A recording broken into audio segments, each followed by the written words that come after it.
Hi friends, आपका स्वागत है आज की हमारी इस वीडियो में। मेरा नाम राजेश है।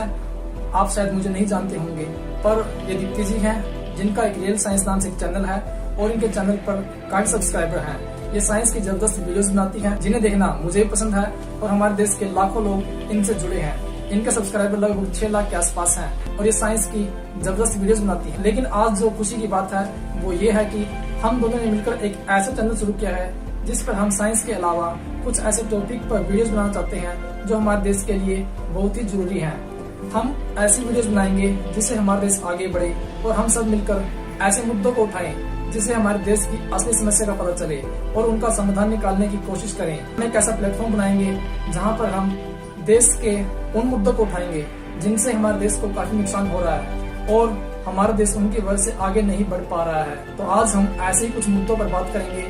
इससे पहले मैडम जी कुछ कहना चाहेंगी, कुछ बातें इनकी सुनिए। हेलो फ्रेंड्स, जैसे मैंने रियल साइंस चैनल शुरू किया, मेरी एक सोच थी कि हमारे देश के बच्चों में एक नई सोच पैदा हो, हमारे देश के नागरिक एक साइंटिफिक सोच लेके आए। लेकिन जब मैंने देखा कि साइंस के अलावा अपने देश में बहुत सारे ऐसे मुद्दे हैं जिनकी तरफ लोगों का ध्यान नहीं जाता। जब तक ऐसे मुद्दों की तरफ लोगों का ध्यान नहीं जाएगा जब तक हमारा देश तरक्की नहीं करेगा। हमारे देश में खुद के ही ऐसे लोग हैं जो नहीं चाहते कि देश आगे बढ़े। ऐसा क्यों, किन कारणों से?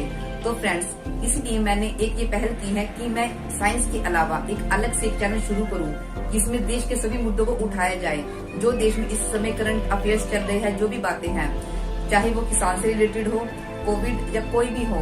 इसलिए मैंने अपने इस चैनल के लिए राजेश जी की हेल्प ली है।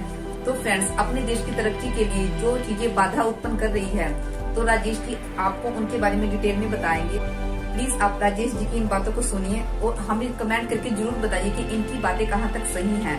और अगर आपको कोई ऐसी बात गलत लगती है तो प्लीज हमें कमेंट करके जरूर बताइए। मैं आपको बताना चाहता हूँ कि हमारा देश आगे क्यों नहीं बढ़ पाया, जबकि चीन हमसे बाद में आजाद हुआ और बहुत सारे छोटे छोटे देश जैसे मलेशिया, सिंगापुर, ये बहुत छोटे छोटे देश हमसे कई गुना आगे निकल गए। हमारा देश इतनी बड़ी जनसंख्या और इतना बड़ा विशाल क्षेत्र होने के बाद भी आगे क्यों नहीं बढ़ पाया? जैसा कि हमें पता है कि हमारा देश प्राचीन काल में सोने की चिड़िया कहलाता था। हमारे देश में वो काम हुए जो कभी पश्चिम के लोग सोच भी नहीं सकते थे। हमारे देश में क्या नहीं हुआ? हमारा देश टेक्नोलॉजी, साइंस, हर चीज में आगे था। ऐसा कोई विषय नहीं होगा जिसके ऊपर हमारे देश के लोगों ने कोई किताब ना लिखी हो। हम कोई भी मुद्दा उठा लें, राजनीति, अर्थशास्त्र, विज्ञान, मैथमेटिक्स, कोई भी टॉपिक ले लो, जिस भी बारे में सोचोगे उसके बारे में आपको हमारे देश में एक किताब लिखी जरूर मिल जाएगी। तो मैं ये कहना चाहता हूँ कि प्राचीन काल में इतना एडवांस होते हुए भी हमारा देश आज आगे क्यों नहीं बढ़ पा रहा है? वो कौन सी वजह है जो हमारे देश को आगे बढ़ने से रोक रही है? दीप्ति मैडम का जो रियल साइंस चैनल है उस पर हमारा मकसद है कि हम साइंस की वीडियोस बनाएं और हमारे देश के जो युवा शक्ति है हम उसको साइंस में आगे लेकर चलें ताकि हमारा देश आगे बढ़ सके।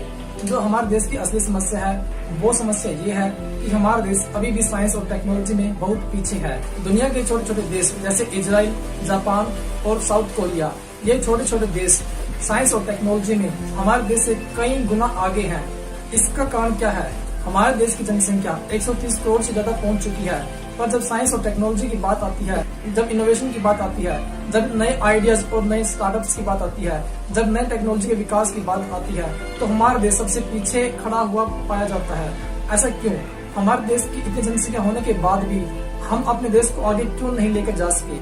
दोस्तों, हम जानने की कोशिश करेंगे कि इजराइल जैसे छोटे छोटे देश आखिर साइंस और टेक्नोलॉजी में इतना आगे क्यों निकल गए। हम उन कारणों के बारे में जानने की कोशिश करेंगे जिनकी वजह से आज हम साइंस और टेक्नोलॉजी में बहुत पीछे रह चुके हैं। और साथ ही जो हमने नया चैनल शुरू किया है उस पर हम कुछ ऐसे मुद्दों को उठाएंगे जो हमारे समाज को आगे बढ़ने से रोकते हैं। आज हमारे देश के युवा विदेशी मानसिकता वाली गुलामी के शिकार हो चुके हैं।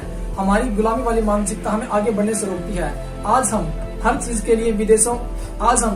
के लिए पश्चिम के देशों की तरफ देखते हैं और हमारे अंदर इतनी हीन भावना आ चुकी है कि आज हम यह तक भूल चुके हैं कि हमारा प्राचीन इतिहास क्या था और हम हकीकत में क्या कर सकते हैं। दोस्तों, जो मेरा चैनल है उसका नाम होगा राजेश एंड दीप्ति। दीप्ति को मैंने इस चैनल में शामिल किया है क्योंकि इनको साइंस की बहुत समझ है और हम साइंस के साथ साथ मिलकर हम दूसरे मुद्दों को भी कवर करेंगे।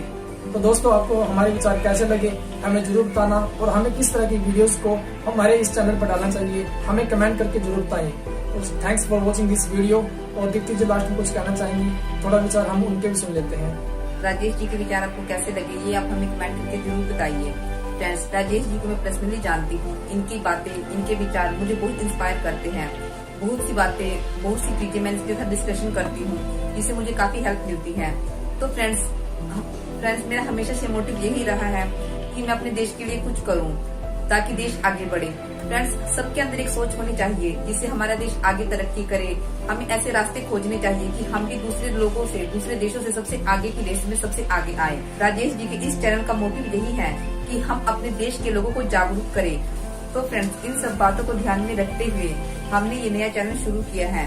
तो फ्रेंड्स, आप इस चैनल पर जाइए और हमारे चैनल को सब्सक्राइब करें और हमें कमेंट करके जरूर बताइए कि आपको हमारी ये वीडियोस और हमारी बातें किस तरह अच्छी लगी। आप हमें अपने सुझाव भी दे सकते हैं। फ्रेंड्स, आप सभी का धन्यवाद, और अगर आपको हमारी वीडियो अच्छी लगी है तो इसे लाइक और शेयर करना ना भूलें। Thanks for watching this video.